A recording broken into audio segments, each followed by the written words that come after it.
So in preparation for this conference, for coming to Ireland, I was talking to the Lord about the state of my soul.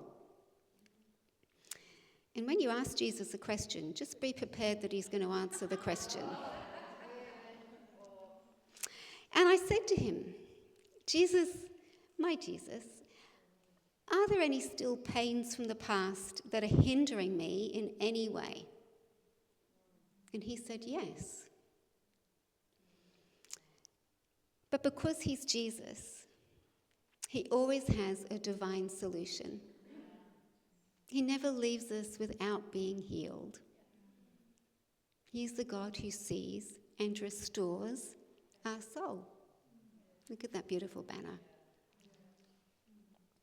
And he took me into a vision, and I'd love to share this vision with you now. And then we're going to work through it. He asked me to show him my soul. And so I took out my soul and I shook it out, and it was like a white tablecloth. But the tablecloth was stained. It was torn, and overall just a bit grubby. Now Mark 12, verse 30 commands us to love God and to love our neighbour as we love ourselves. This requires us to love ourselves. It's a command. It's not a, look, if you feel like it on a good day, if you're having a great hair day, if your jeans fit you. It's not that sort of a love. It's to love yourself wholly, unreservedly, unconditionally. And if we don't do that, it limits the capacity that we can love others. We have to receive first in order to be able to give out. You can't give what you haven't received. So gently Jesus took me through the process of the stains on my soul. So I'd like you now to just take a moment and look at your own soul. Are there any stains or marks that the Lord is showing you?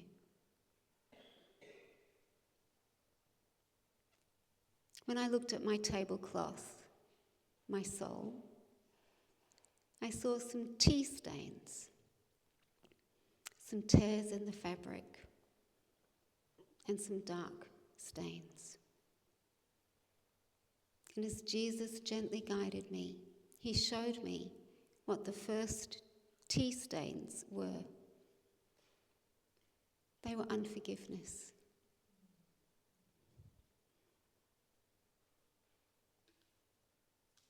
When you look at your soul, your tablecloth, are there any stains there of unforgiveness? Anyone that's immediately been brought to mind as I've said that? Any situation where you've withheld love because of unforgiveness?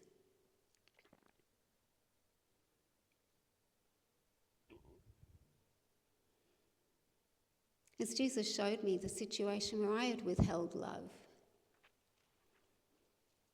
he gently took me by the hand and asked me to forgive the situation, to forgive the person, to the point that I could actually call in the blessings of heaven on that person. That's real forgiveness. It's not just saying I forgive you, it's calling in the fullness of heaven's blessings, the fullness of their inheritance. It's not coming into agreement with what they did, but it's saying, I now forgive you, I release you, and I want Jesus to kiss you with his best. When you do that, you've forgiven someone. And at that point, your heart can open up a little bit more and be a bigger carrier of his love. Jesus never met anybody he didn't love. Look at everyone that he met.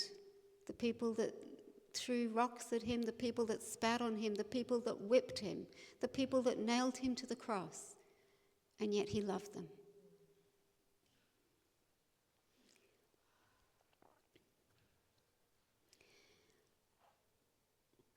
He then showed me the darker stains. These were where I had partnered with the lie, where I'd come into agreement with the lie and believed the lie against me. Remember, the enemy is the father of lies. If the enemy is speaking, he's lying.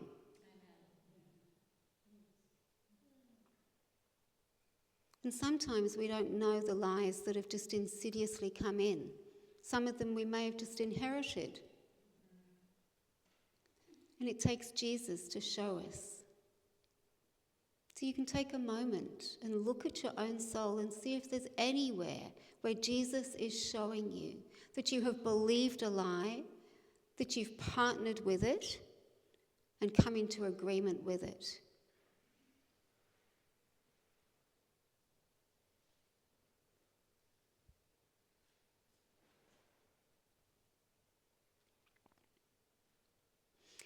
And the way that we come out of agreement with it is that we renounce the lie.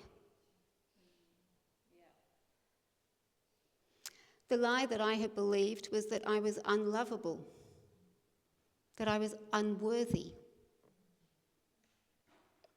How many women here believe that lie?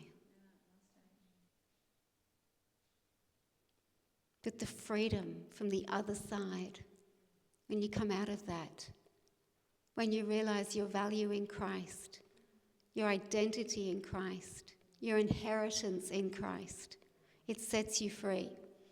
And at that point, you can then even turn to yourself and go, Sarah, I love you. Yeah. Simone can say that. Karina can say that. That shifts things. And then when I was ready, Jesus said, do you want to look at the tears in your tablecloth? The tears in your soul? The Mirror Study Bible in 1 Corinthians 6:18 says this: flee fornication. Every sexual sin is a violation of the sacredness of the human body and scars the conscience of the individual like no other sin does. Or every other sin man commits is outside his body, but sexual sin is against his body. So Jesus took me by the hand, and he's taking each of you by the hand now. And with absolute sincerity, he asked me to just take a breath.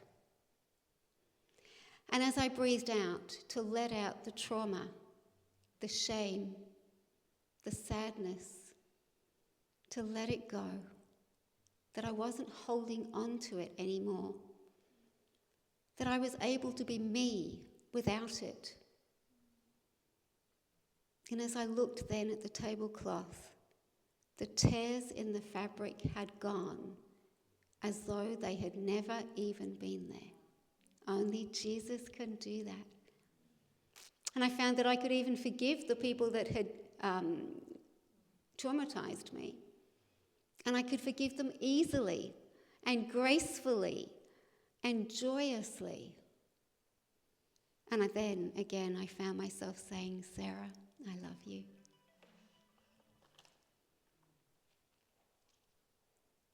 Maybe your tablecloth has a few frayed edges around it. That might be a season of overwhelm or anxiety. And again, you can ask Jesus to show you.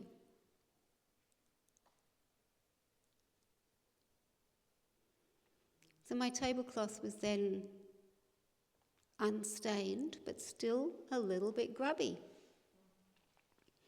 And Jesus, with a big smile on his face, came and sat next to me as the tablecloth was laid out. And he leant down and he did this. And he blew across it. And all the grubbiness went. And there it was, white as snow. So only Jesus can do this. There's no other way. So I'd like to open up the altar. Jean, beautiful Jean, is going to play us some music. Because we've been established as overcomers. We are the head and not the tail. We are above and not beneath.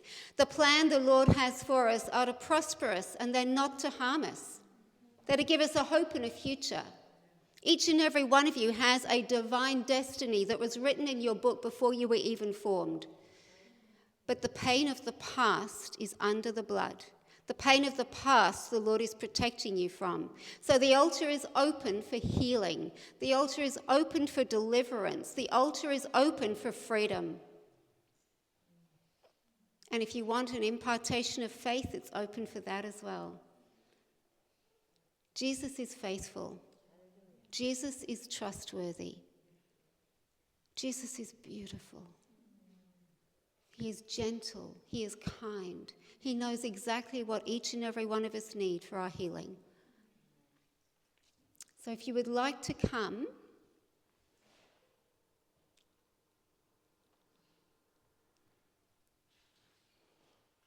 the altar's open.